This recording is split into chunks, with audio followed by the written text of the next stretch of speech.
મારો એક પ્રશ્ન દરેક છોકરાઓને છે કે જેઓને લાગે છે કે સ્ત્રી પોતાના સપના પૂરા કરવા માટે સક્ષમ નથી, તે પોતાની ઈચ્છાઓને ના ચાહી શકે, શા માટે? હા, માનું છું કે આ બધા કુરિવાજો, કુપરંપરાઓ પહેલાં ચાલતી હતી કે સ્ત્રીનું કામ માત્ર ઘર સંભાળ પૂરતું જ છે, તે બીજું કશું ના કરી શકે, તે નૃત્ય ના કરી શકે, પોતાની ઈચ્છાઓ ના કરી શકે, ભણી ના શકે. હા, માનું છું કે આજે છોકરીઓ વિવિધ ક્ષેત્રમાં આગળ વધી રહી છે, તે ભણી પણ શકે છે, પરંતુ શું છોકરાઓ તરફથી તેને પૂરતો જે સપોર્ટ જોઈએ છે તે મળી રહે છે?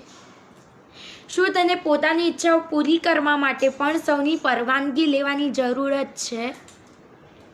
સ્ત્રીની પણ એક ઈચ્છા હોય છે કે આગળ વધે, પોતાના પગ પર ઊભી રહે ને દેશનું નામ રોશન કરે. હા, કહેવાય છે કે નારી તું નારાયણી, પરંતુ શું એ નારીને સન્માન આપવામાં આવે છે? ના. નારીને આજે પણ અમુક સમાજમાં ધુત્કારવામાં આવે છે. અરે આવું નહીં કરો. સ્ત્રી લક્ષ્મી છે અને જે લક્ષ્મીનું અપમાન કરે છે, લક્ષ્મીને દુઃખી કરે છે, તે માણસ ક્યારેય પણ સુખી નથી રહી શકતો.